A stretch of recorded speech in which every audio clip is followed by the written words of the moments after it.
Today,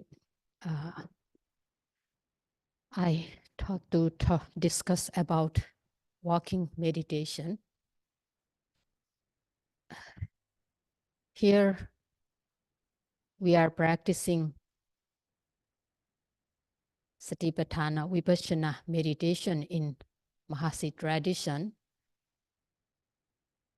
And the instructions, we are following the instruction given by Venerable Mahasi Sayagyi Daw, which is based on the teachings of the Buddha. So here we are trying to be mindful in all postures, sitting, standing, walking, or going and lying down. Therefore,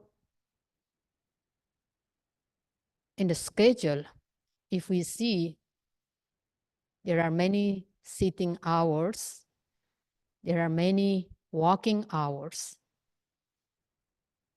and apart from that, we are trying to be mindful in daily activities.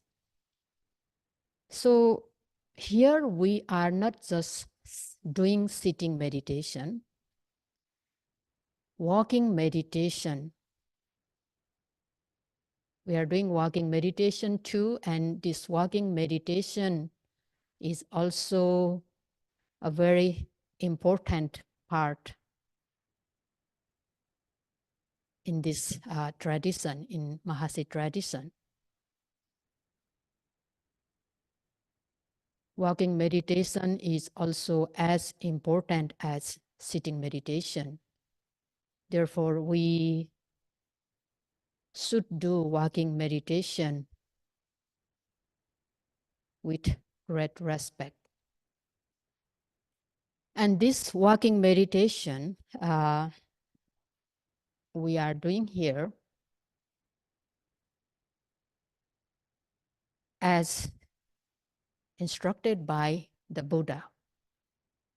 The Buddha has mentioned about this walking meditation in Mahasatipatthana Sutta,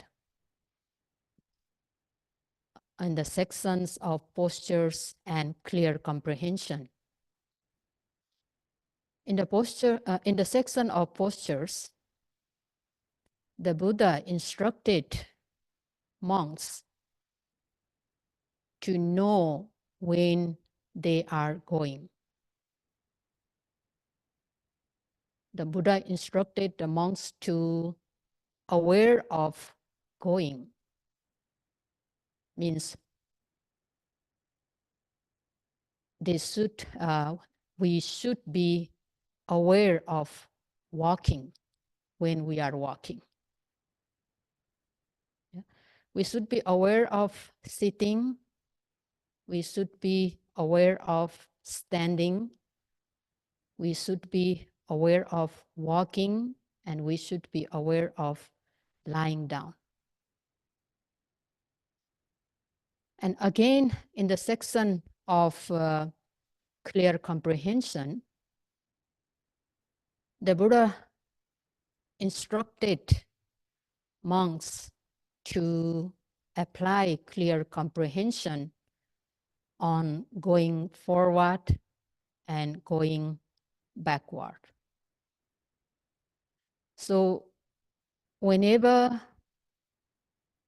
we are going forward, we should apply clear comprehension. And whenever we are going backward, we should apply clear comprehension. But here, clear comprehension is wisdom, understanding, or knowledge. Therefore,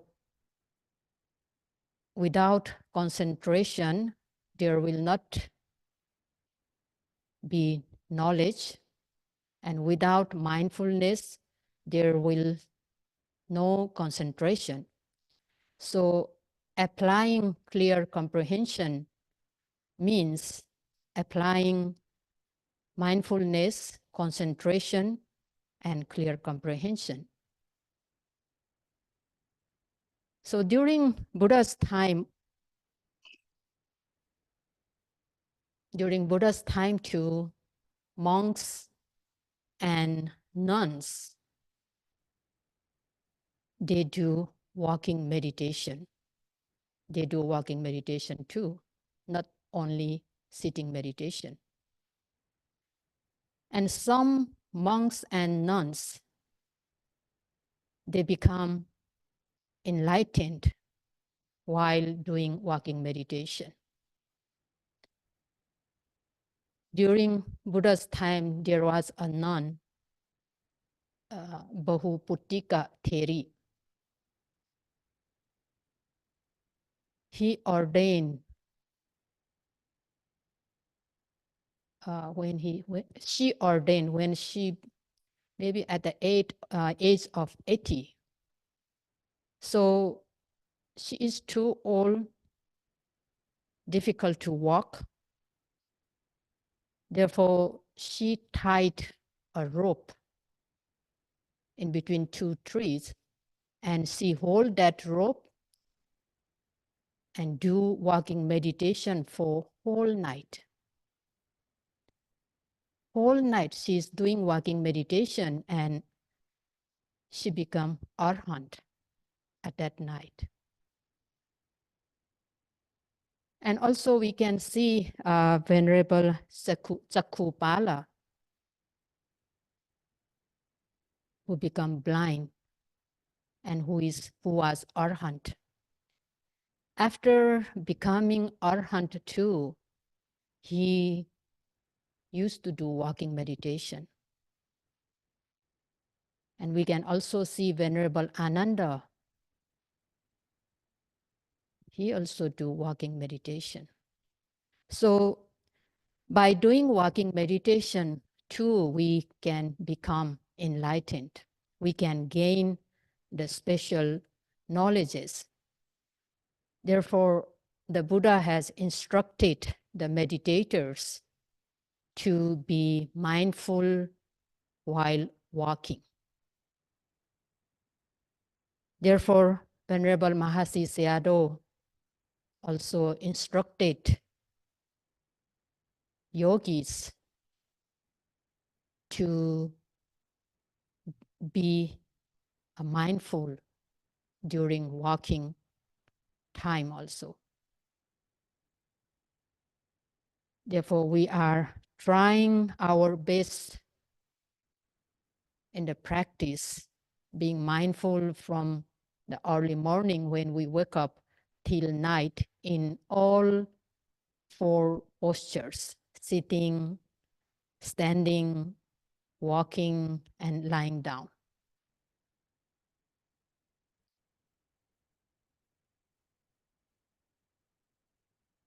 You already listen the instructions, so you already know how to do walking meditation. But again, I would like to discuss how to do walking meditation. So after every sitting, we do walking meditation. Therefore, when we do walking meditation, we choose a place to do walking meditation for that hour. That means we choose one place to do walking meditation. We are not moving from one place to another place within that 1 hour to do walking meditation. We are not moving from one place to another place to do walking in that particular hour, particular period. So when we do walking meditation, we choose one place for the whole hour. And that place should not be too long distance, and also not too short. And when we do walking at the beginning, we just do one step walking as a right step and left step. When you step right foot, you focus, you pay attention on the right foot, observe closely. When you step left foot, you pay attention on that foot and observe it. And you make mental labeling too, as a right, left, right, and left. So just keep on doing right, left, right, left, back and forth, back and forth. When you are at the end of walking, you just stand there, focus on the whole body, note it as standing, standing few times. Then you turn mindfully, noting as turning, turning, turning. Again, you stand. You note it as standing, standing, and you start to walk again as right, left, right, left. So when you do when you do this, the one step walking, you should not walk very quickly.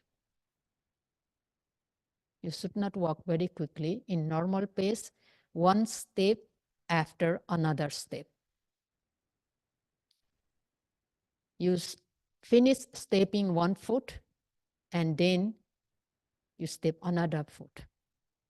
So when you pay close attention to your legs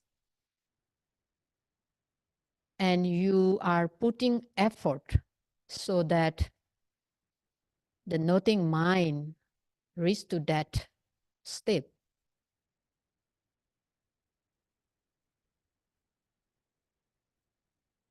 the mindfulness will be there and concentration also develops. Sometimes you might realize, you might notice that your mind wandering at the time while you are stepping right, left, right, left. But just aware of that wandering mind. You don't need to label it as wandering, wandering, wandering while you are stepping. So just notice it and immediately bring your attention back to the leg. Left, right, left, right. Left, right. If you want to note that wandering mind, then you need to stop. You need to stop and then note wandering, wandering, and again continue walking. So if you do this first step very carefully,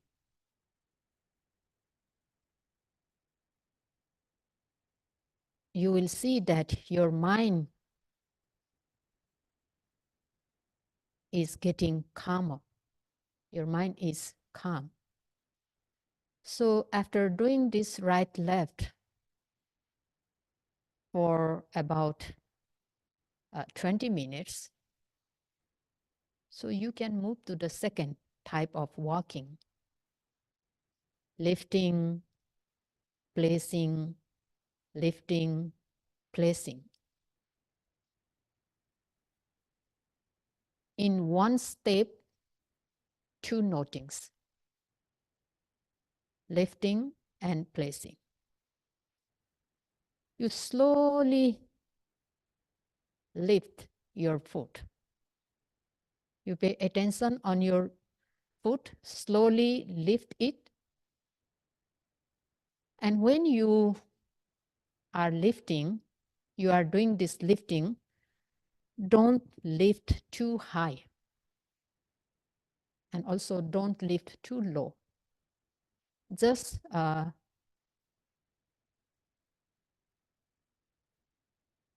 comfortable way you do. So when you are lifting, you should pay attention very closely. You should start to note this lifting as soon as your heel starts to move.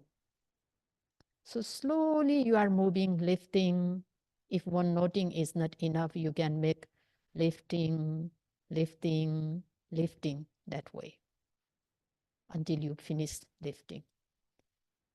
And then you start to place a drop. Your leg starts to drop. From the very beginning of that dropping, you note it placing, placing, placing until you place your leg on the ground and you press the ground. So the whole process is placing down. Again, another foot lifting and placing. And this second type of walking, you have to do slowly. Only then you will see the true natures arising at the moment of lifting and placing. So after doing this lifting and placing for about 20 minutes, then another 20 minutes, the last 20 minutes, try to do the 3 steps, 3 notings in one step: lifting, moving, and placing. And this lifting, moving, and placing, you even have to do more slowly.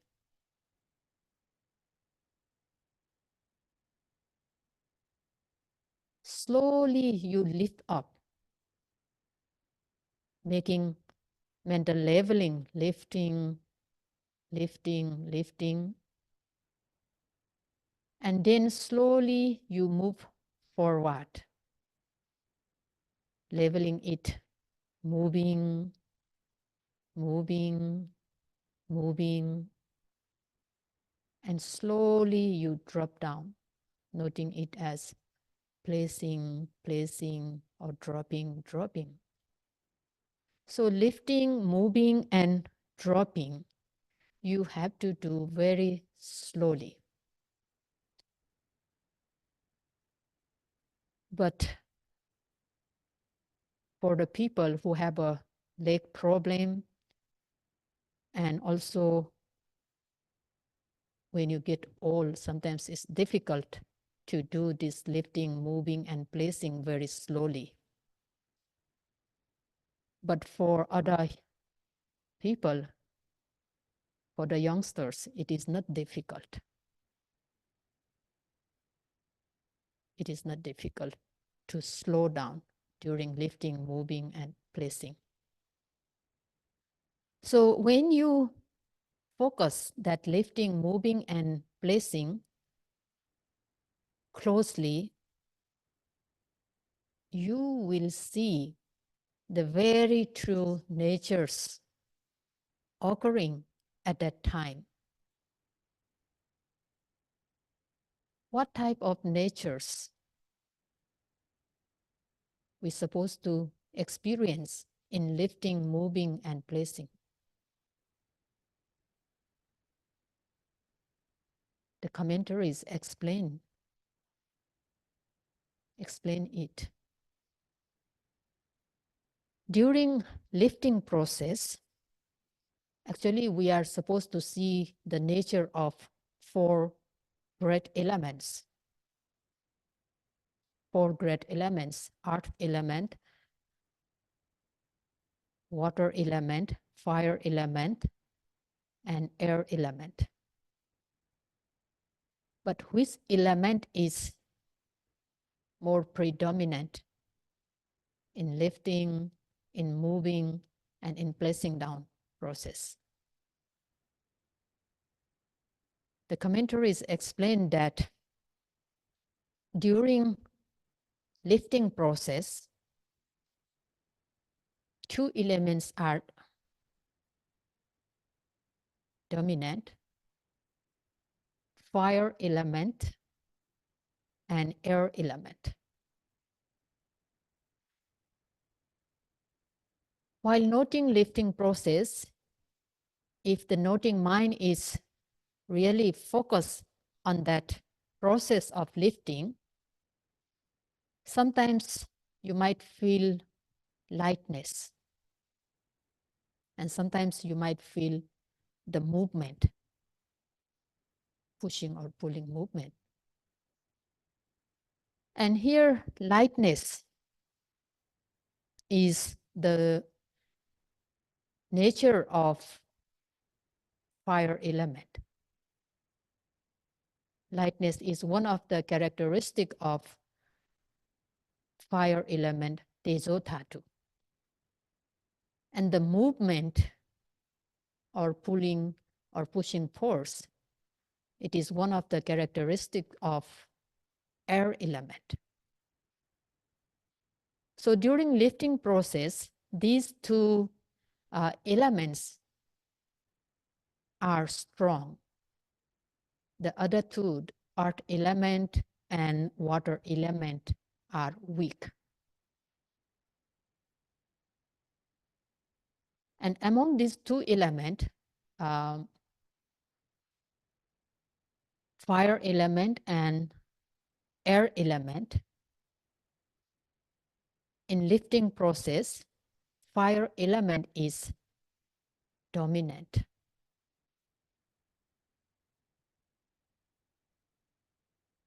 And when we move forward, in that moving forward, moving process, again, this air element and fire element are strong. But among these two elements, air element is dominant in moving forward process. So we have to see those natures. We have to experience those natures while lifting and moving. But sometimes there are other elements also we can experience. And in placing down process, when we are placing our legs down, water element and earth element are strong. This fire element and air element, they are weak. Sometimes when we place down, we might feel heaviness. Our legs become heavier and heavier. And that heaviness is one of the characteristics of Apo Dhatu, water element. And when we touch the ground, sometimes we feel hardness, and sometimes we feel softness. Sometimes we feel roughness. So these hardness, softness are the characteristic of earth element. And one thing here we have to remember that when we note placing, we should follow this placing movement from the releasing of legs. as soon as our legs drop down, we have to follow it until the leg touches the ground and we press it. The whole process is placing. So when it drops down, sometimes we may feel very heavy. And when it touches the ground, touches the floor, we may feel hardness or softness, and sometimes pressure also. So this heaviness is water element, and hardness or softness is earth element. And during that process, the commentary said that water element is dominant. So in order to be aware of these natures, in order to perceive these natures occurring during lifting, moving, and placing, we have to pay attention. We have to aim that movements. Therefore, we have to send our mind. We have to pay attention to the legs, and we have to apply effort. Then only the noting mind reaches to that lifting, moving, and placing objects. So that way we have to practice. And when we can note this lifting, moving, and placing movements, our mind becomes calm. We develop concentration, so we see the natures very clearly. So seeing these natures means we are perceiving matter, rupa. We are knowing rupa. And when we keep on practicing, we come to perceive not only rupa, we come to perceive nama also. And here nama means the awareness or the knowing mind, the noting mind. We come to see this noting mind too, not only the rupa matter, we come to see mind, nama. We come to see that, oh, there is only nama and rupa, mind and matter. There is noting mind, and there is the object matter, which is noted or observed. There are only two things, mind and matter. We come to know that way. And that is the very true knowledge that we are having. If we are not mindful while we are walking, what we think that, oh, I am walking, I am going. We have a concept of I or person or entity. So who is walking? Oh, I am walking.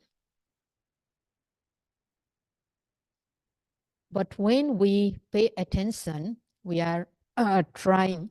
When we pay attention, we come to see the very true natures of that walking process, lifting, moving, and placing. And we also come to see the noting mind. That means only mind and matter. There is only mind and matter. There is no I or no person or no entity.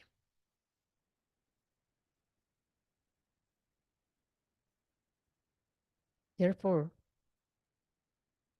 the Buddha said, Buddha instructed the meditators to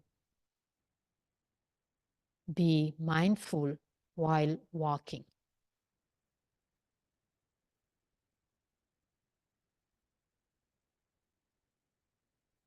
Therefore, the commentators also mention that everybody is walking and everybody knows that they are walking. Even animals to know that they are going, but it is different. Ordinary beings, whenever they are going, they know they are going, they are walking, but they have a concept of I or person or atta. But meditators, because they really see the true natures occurring at the moment of walking, they will not have that view of I or a person. And again, if we continue noting these movements during walking meditation, left, right, or lifting, placing, or lifting, moving, and placing, we come to see the intentions. We come to see the intention to lift, the intention to move, the intention to place. This lifting movement, moving movement, and placing movement, these movements are not created by a creator or somebody. These lifting, moving, and placing down movements are occurring because of the intention, because we want to lift. Therefore, lifting movement takes place. We want to move. Therefore, moving takes place. We want to drop down. We want to place. Therefore, placing takes place. At the beginning, we may not see this intention, but it doesn't matter. Yeah, we just keep on focusing this lifting, moving, and placing continuously. And when our mindfulness and concentration gets stronger and stronger, we come to notice that intention too.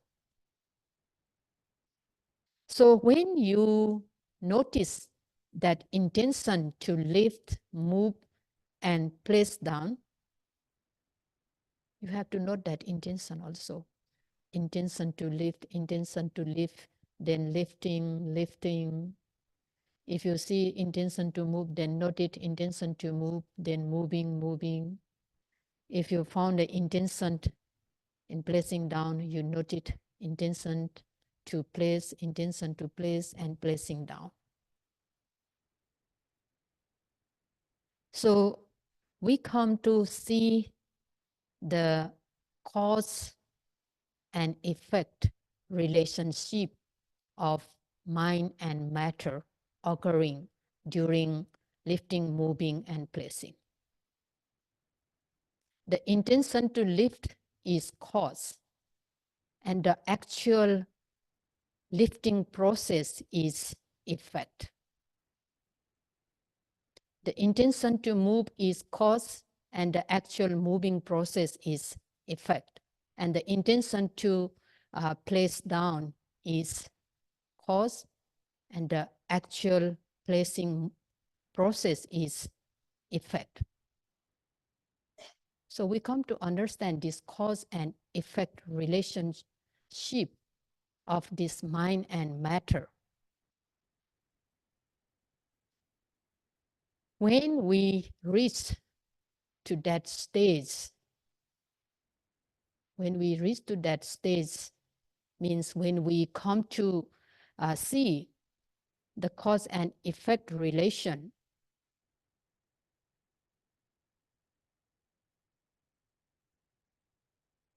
we may call a Chula Sotapanna. The Chula Sotapanna means lesser stream enterer. It is said that if that person who is Chula Sotapanna, who sees the cause and relation as a cause and effect relationship of mind and matter, having this knowledge, if that person died at that moment, he will not fall, he will not reborn in the lower realms.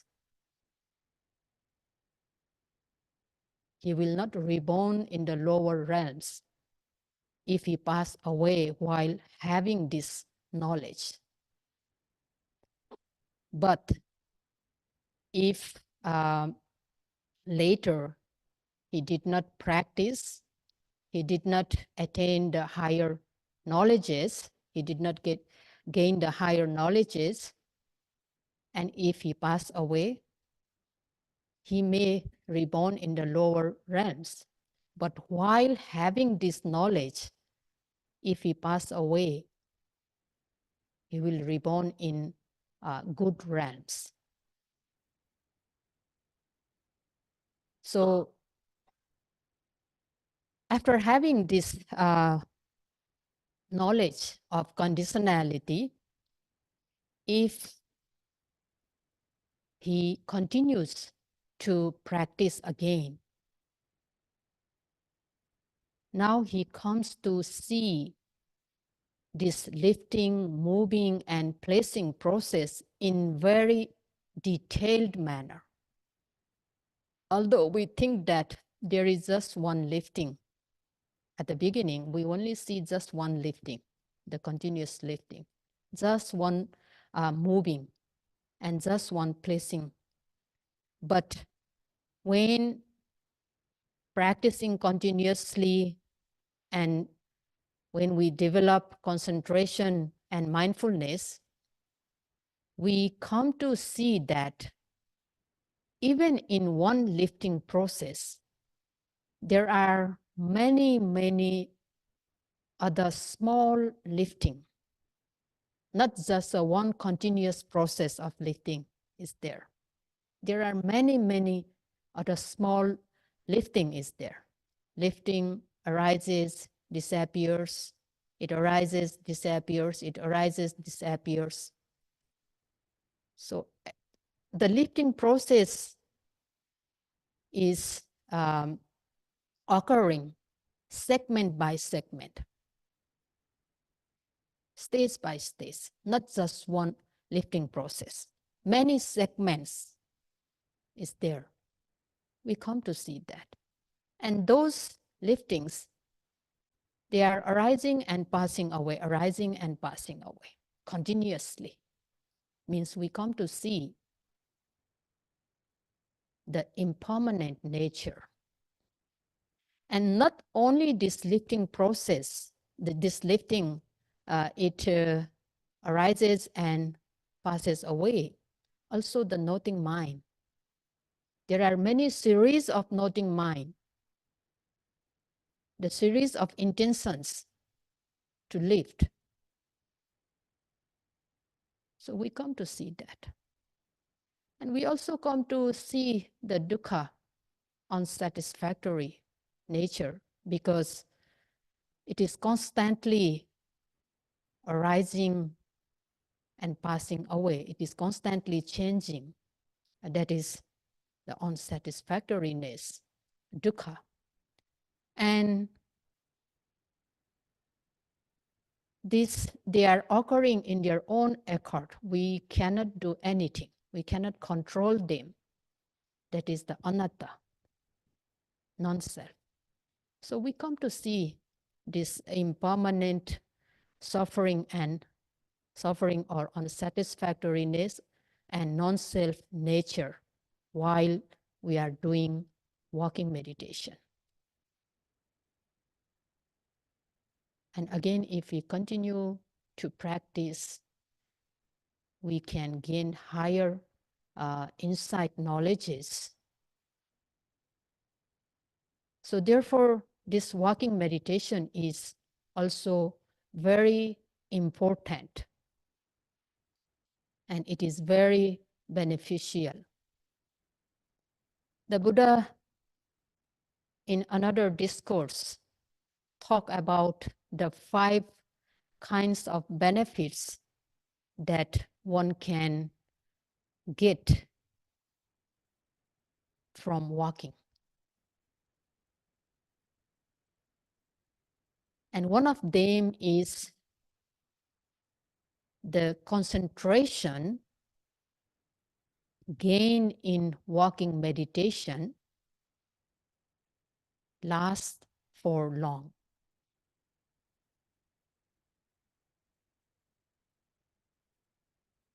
In walking meditation, we need more effort.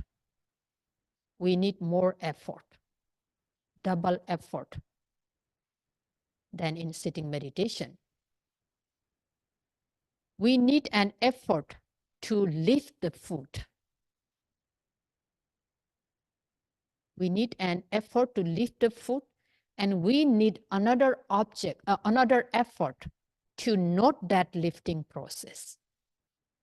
So we need double effort. We need an effort to lift, and again, we need an effort to note that, to observe that lifting process. So in walking meditation, we have to apply effort 2 times.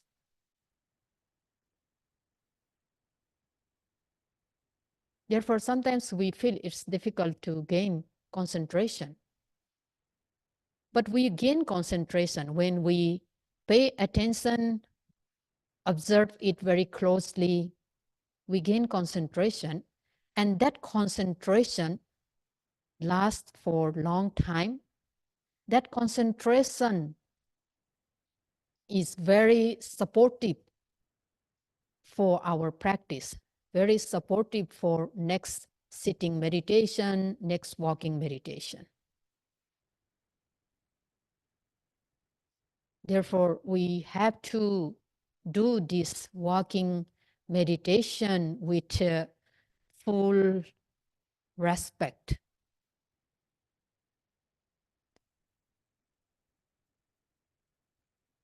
And just before I said that when we do walking meditation, very slowly, especially the lifting, moving, and placing, the commentators give an example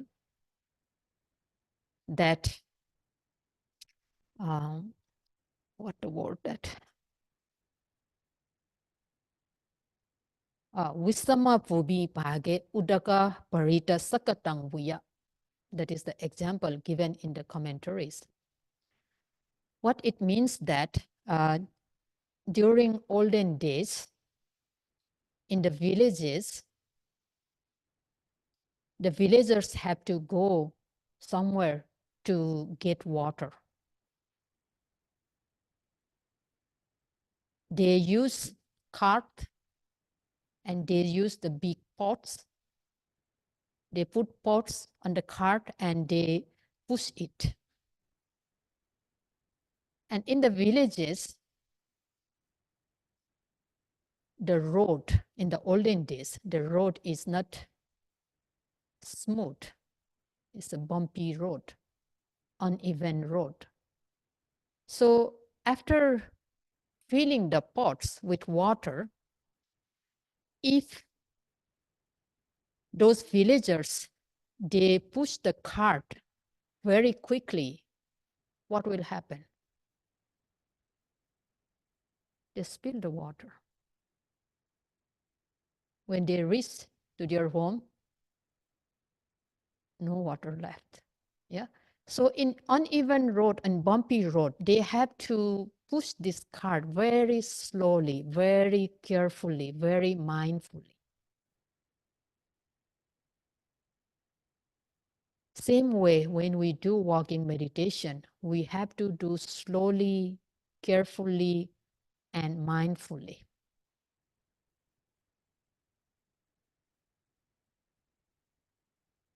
Another example given is a bowl full of oil. And we are taking this bowl with full oil to another place. We cannot walk quickly. We cannot walk quickly. We have to walk very slowly, very mindfully. Otherwise, we spill an oil. So in doing walking meditation, we have to be very mindful.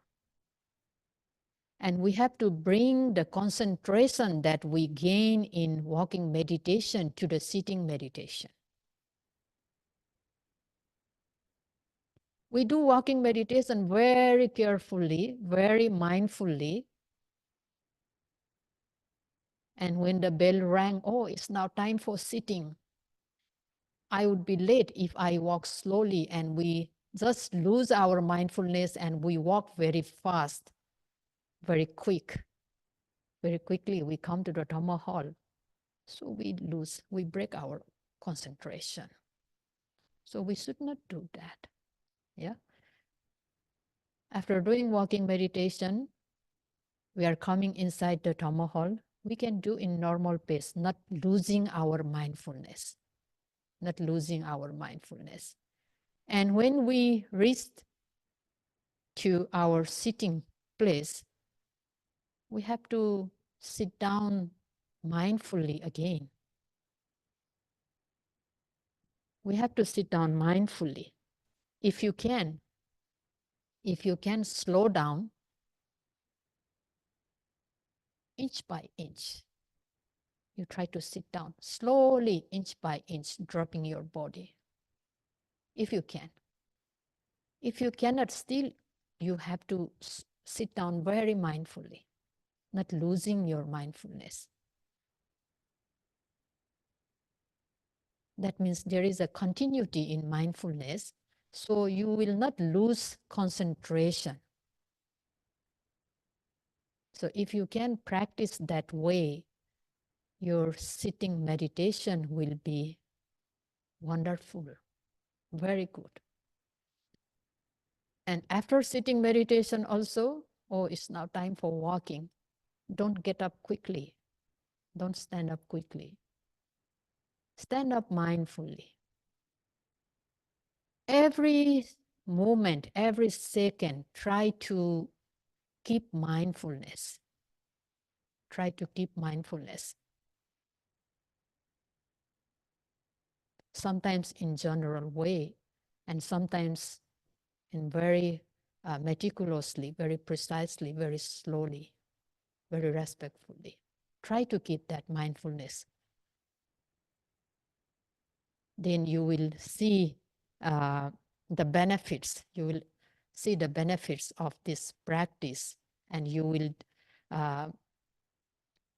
have a more faith and confidence in the practice, and then you will put more effort, so you gain the higher knowledges. Therefore, may you all be able to practice respectfully, carefully, and diligently.